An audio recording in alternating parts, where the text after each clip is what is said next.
Let's get into this, and this is definitely what I'm excited for. I have a long history with HeroQuest. When I was in my early teens, in the late 80s, early 90s, the first version of this came out, accompanied with various cheesy TV adverts. It went on my Christmas list. I didn't get it. I got some other 40k stuff. I remember Eldar and things at the time, if I remember correctly. But the really positive thing is, a lot of my friends did. So I played a lot of this in my teenage years. I'm very excited to get hold of it. The first thing you notice before I even unbox it is the sheer size of this box. This is a weighty, chunky box, much bigger than the original. Let's see what the contents obviously are fairly shortly. So I played it a fair bit when I was a teenage.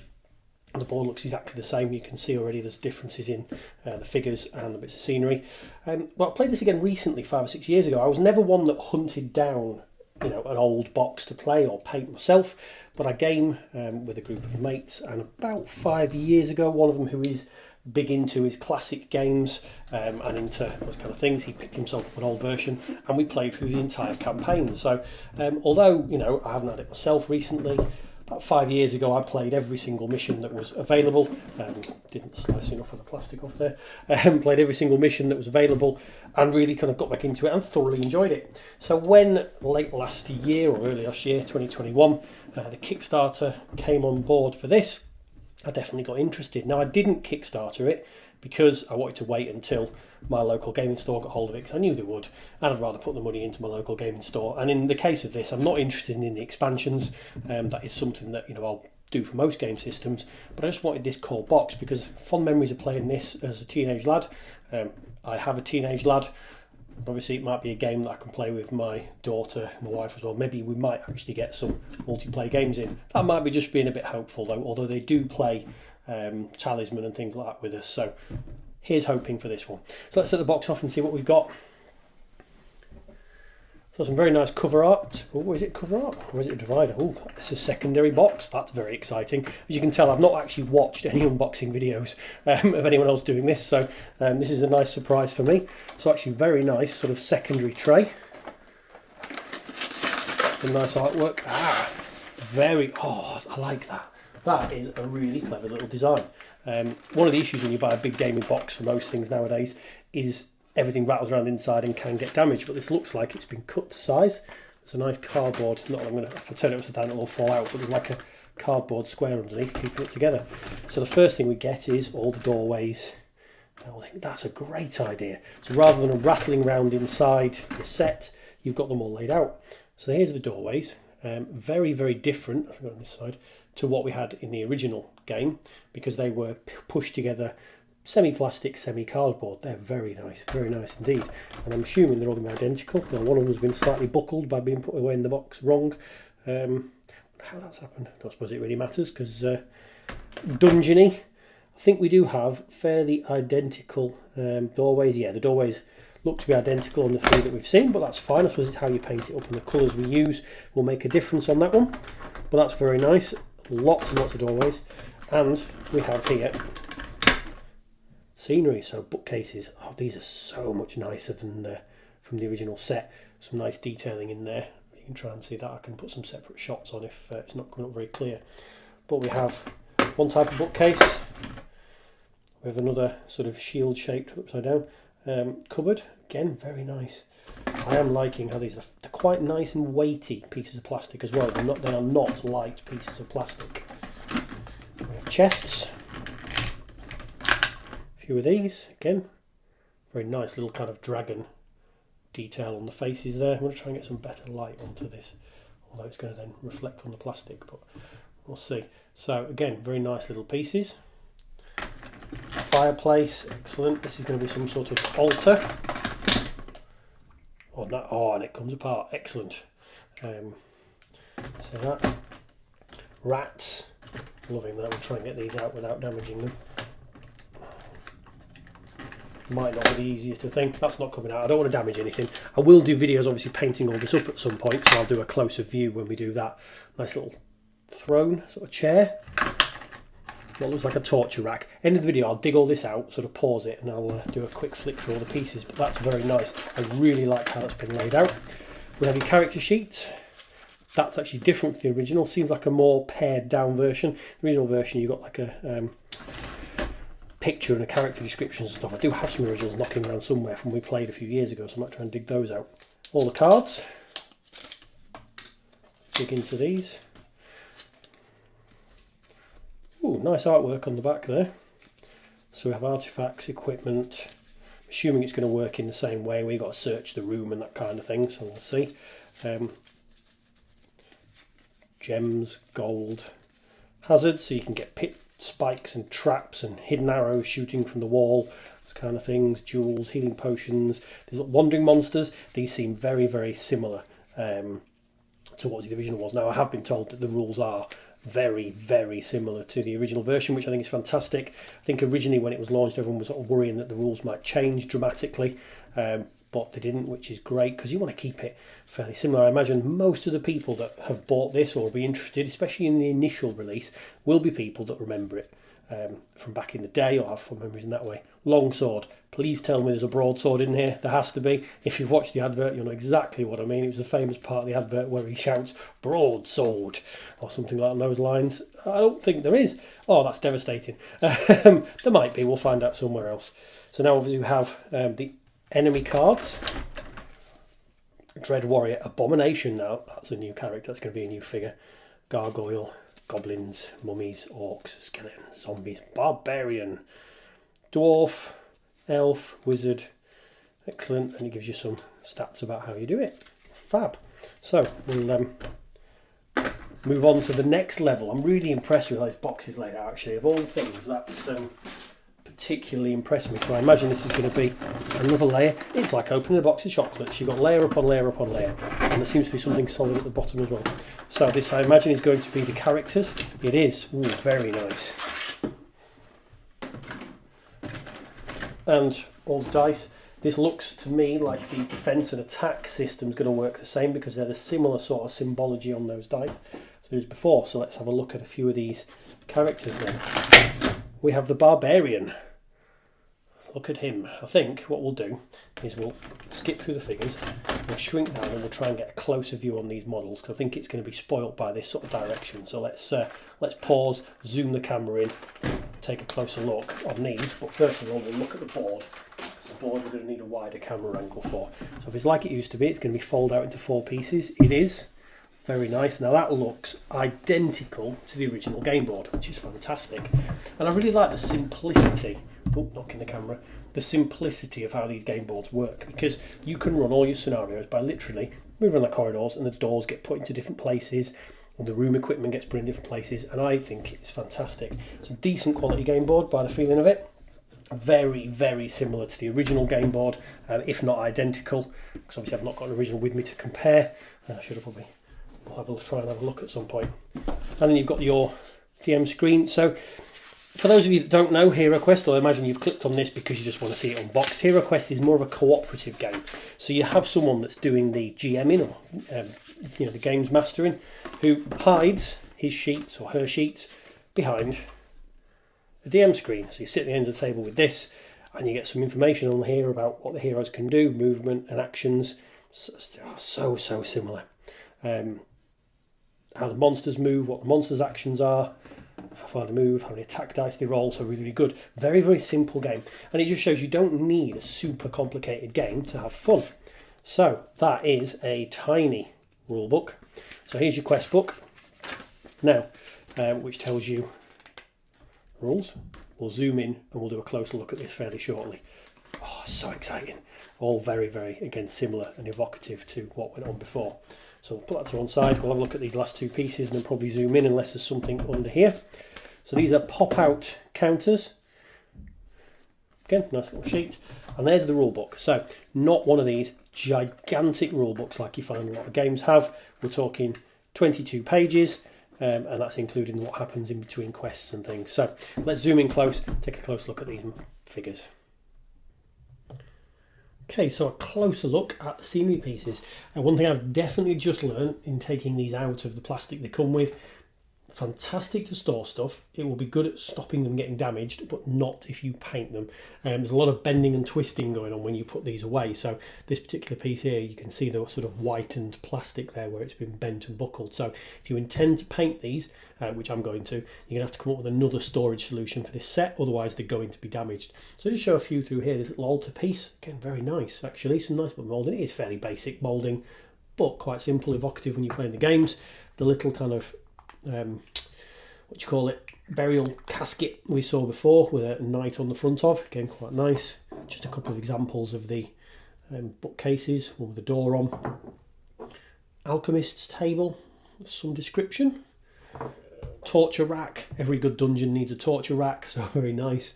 And I guess just a couple of the doors, which again I've just checked a few more and they are all identical, but like I said before, it's about how we paint them up and it's about the overall sort of impact. And the little chair, one thing I couldn't get out of the plastic before, we have the little rat. Let's see if that's focused. Very, very nice. Already you think this could be used in other game systems, you know, this scenery and whatever, but just very nice, and some skulls and things here. So a nice little set of scenery. There's obviously more that I've not featured here, and it's going to be quite easy to paint up. I think it's fairly clean. There's a couple of bits of markings and damage, but I will paint these up at some point in the future. But nice, simple scenery. Definitely better than the old cardboard and plastic stuff you used to get in the old game, although no real colour on it. So I suppose the advantage of that cardboard stuff, you didn't have to paint it, unless you didn't want to, of course. Right, so let's now go on to the actual figures. Okay, so let's talk through the monsters. Now what I'm doing is I've got the HeroQuest sheet here, so this is the back of the Get DM screen we saw before, and it gives us stats for the monsters, so I'll kind of talk to them and give a little bit of an idea about how the game rules work. Because I've had a super quick flick through the rules, and it's not changed much from what I remember playing, which is great. So we're going to start off with the goblins. That's two types of goblins in here. You get two little mouldings. Very nice, there's a little bit of variance. Now with all these castings, they're not super detailed, you know, these are not presentation pieces, but actually there's a good level of detail on there. Casting's very nice, and they will be, if you want to paint them, they will be paintable to make them look a little bit more effective, which I will be doing. So I'm going to look at the goblin here. So his movement squares 10, so he can move around the board very, very fast, quick, nimble, and as we go up these models, generally they get a little bit slower, but they might get a little bit tougher, and it, you know, the stats varies. Now it says attack dice, so you can see here 2, everyone gets 2, or it goes to 3 when you get to the orcs, the Dread Warrior 4.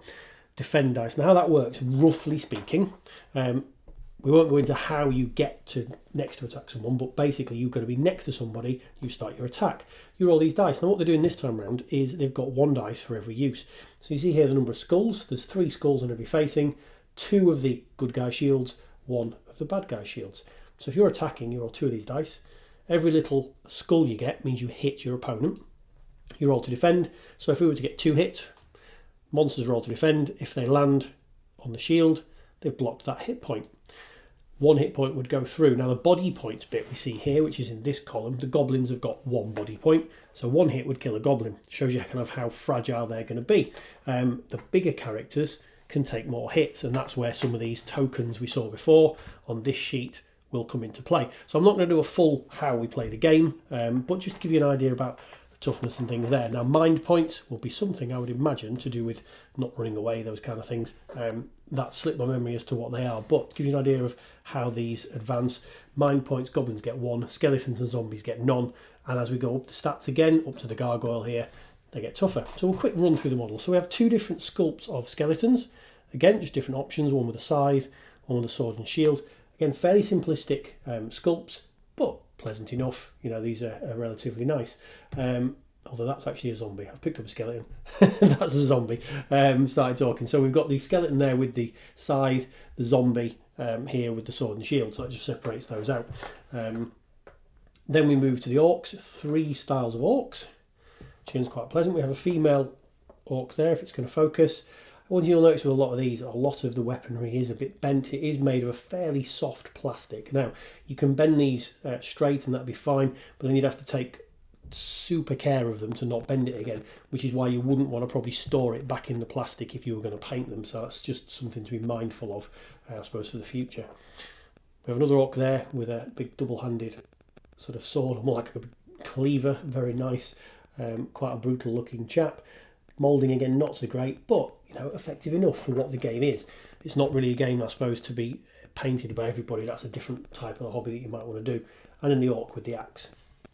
This is a really nice one, the Abomination. So this is a new character for the base set. Sort of a fish-headed monster. Very, very strange, very, very cool. Look forward to see him.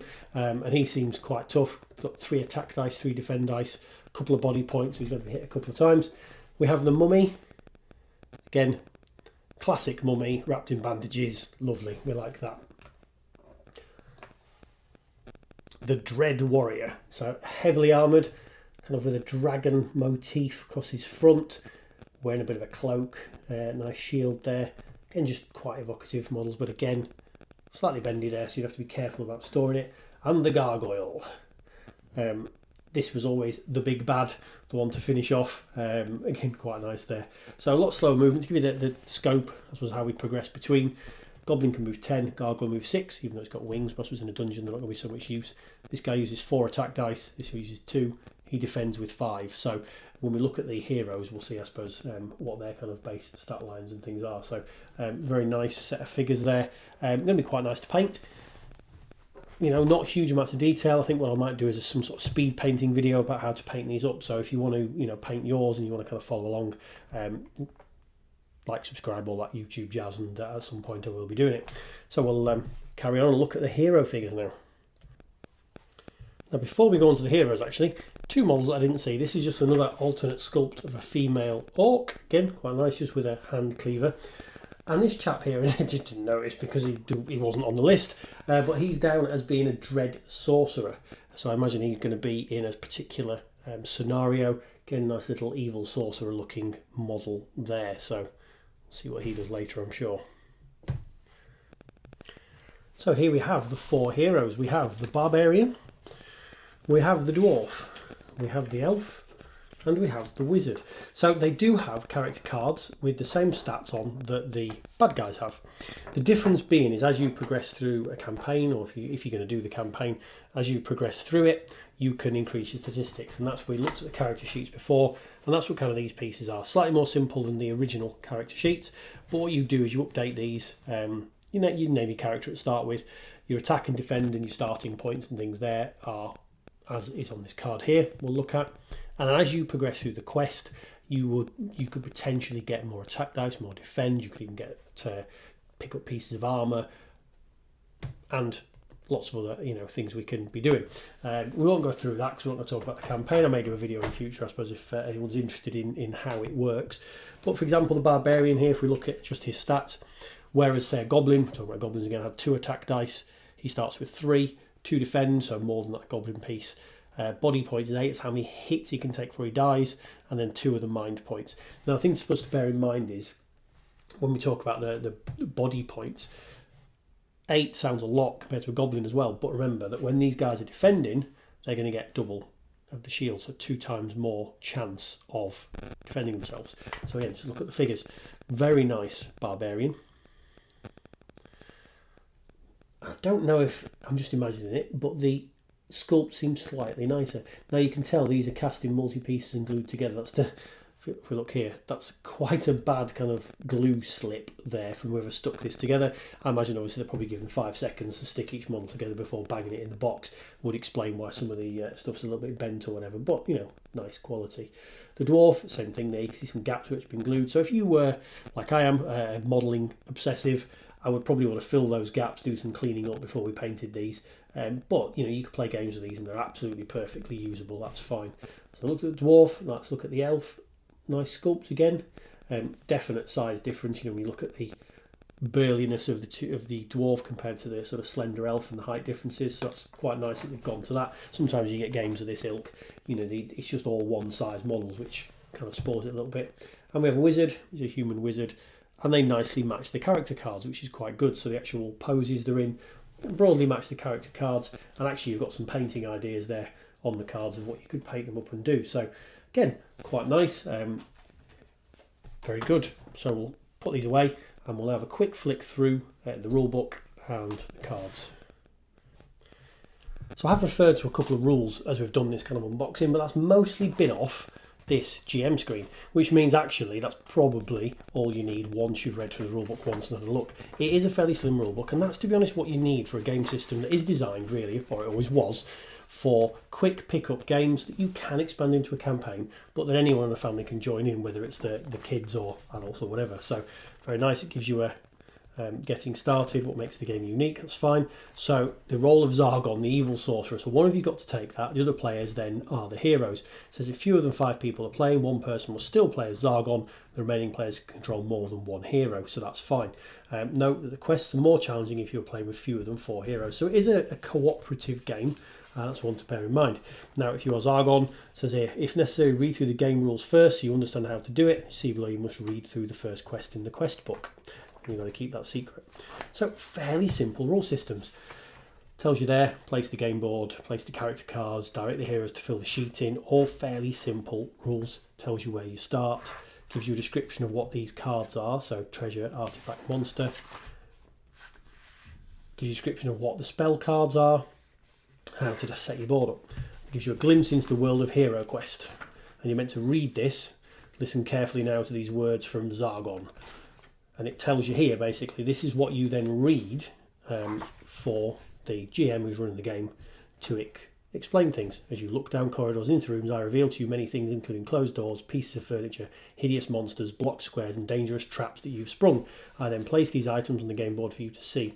The locations are known to me long before you, for they are shown to me on my quest map, a document never to be seen by your eyes. To discover that which you already know, you must move cautiously. Peril lies in every step you take. Fantastic. So, a little game. And it gives you real simple things about how you move. We talked already about sort of distances you move, but it says here, attack, you cast a spell, you can search for treasure, search for secret doors, search for traps, disarm a trap. So you can only perform one of those actions when you do your thing. So the order of play, it's fairly simple. You can move and then perform an action, or perform an action and then move. So what you can't do is charge into a room, attack someone, chuck a spell, search treasure, search secret doors. So we were finding when we played the last campaign, you would always be forgetting to search for treasure in the rooms, and that's where the treasure cards come in that we've looked at, and it reveals monsters and various other pieces as you go. So it gives you here rules on how to look at and open doors. Gives you these 6 hero actions. So again, you can attack, and it describes how you do that and what happens. Action, cast a spell, describes that. Action, search for treasure, describes that. Describes what happens when you search for treasure, because you draw a treasure card, you might find a wandering monster, you can find a hazard like we saw before, like the arrow traps, those kind of things. A bit more on treasure and potions that you can find. Action 4, search for secret doors. So when you play in HeroQuest, certain rooms you'll go into and there'll be nothing else there. But actually the next part of the quest, you need to find a secret door in that room, and it gets very frustrating when one of you forgets to search for secret doors.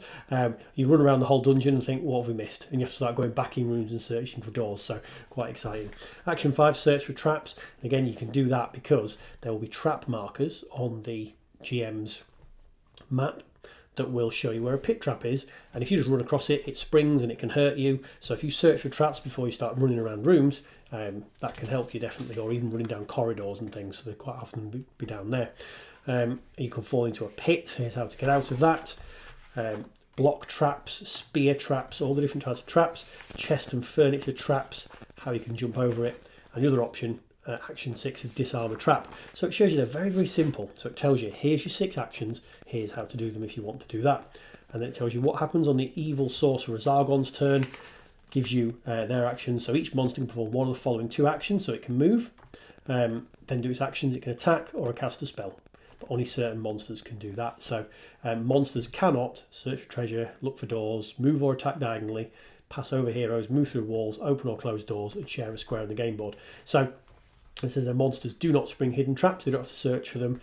Great, because obviously it's their dungeon. So real simple, quick game system, and it gives you information of what happens between quests. That's it for your future questings. You can find artifacts, you've got unfinished quests and things that can happen. So real simple rule. I didn't go through the whole thing, but to be fair, if you were to watch that at slow speed, you could probably read all the rules in there really quickly. Real simple rule book, and again, it is designed for 14 plus, but if you're younger than that, you should be capable of playing it.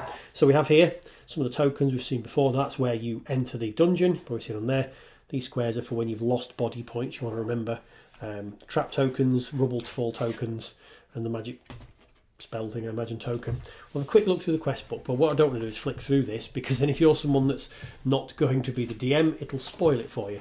But it does give you information, a story you can read, and it gives you quest 1, just how you're going to set that up. I'm not going to show too much of it because I don't want to spoil it for anyone that's going to watch it. So this is where we enter. Again, this is why you will then start searching through the rooms. You've got doorways to leave by, and then if you were one of the people that were doing the quest, you wouldn't know that if you walk out there, you've got a long corridor on your doors. So all that gets set up originally is this: as your heroes walk out the door, as a dungeon master, you would then put that doorway on, because they can see down there. You would block that off with a rubble marker, or a blocked wall marker, which we've just seen on here, so that you can block the doorways, block it with rubble, or you've got a secret door. And then the idea is as your adventurer walks out here, if they turn that corner, anything else you would start laying out and they explore. And then any dark areas, it says at the top here, dark shaded areas on all quest maps are solid rock. And then you get the notes down here about how to run it. So this is all you need to run the first quest. It says there, beginning the quest, only the parchment text should be read aloud to players. And this bit there, but it says there's Argon. You may tell everyone that there are no traps or secret doors in this first quest to get you in. You should also warn them it's a tough adventure. It's meant to show the players their chances of survival depending on how well they work together. So, real simple. Looks really good. Now it says here, the first hero searches for treasure finds 84 gold coins in this treasure chest. The first hero for searching for treasure finds 120 gold coins in this treasure chest, and that's in different rooms. So it just introduces you to it, and then you'll have a second mission that will build on it, and so on and so on. But I don't want to spoil it for anyone that isn't going to be the DM. Now at the back it gives you how to design your own quest adventures, which is very nice if you want to do that. You've got some blank maps in the book to do that with. And at the final page gives you a selection, pictures of the characters, who they are, and here's a bit of a Dread Sorcerer. This figure will be used as several different characters, both good and bad, in various quests. Excellent. So I'm really looking forward to getting into this. I'm going to convince the family to play the first game tonight. I might drop some pictures on of what our first game looked like maybe at the end of the video if I can convince them. And watch out the channel for future, because I will definitely be painting these figures up. It won't be a while though, because I've got some other things that's going on at the channel at the moment. And the last thing actually I completely forgot to show, here's all the cards, crossbows and various other pieces. I'll flick through them shortly and drop them into some photos at the end of when we're playing, but I won't go too much into this because it's getting a very lengthy video already. But these are the sort of things you can find when you search for treasure. You can find a gem in an old shoe, you can find gold, you can find a hazard, as we sort of discussed and flicked. So definitely looking forward to playing this. Yeah, I think this is going to be a bit of fun. Watch the channel for more. Cheers for that. Like, comment, subscribe, all that YouTube jazz. See you in another video.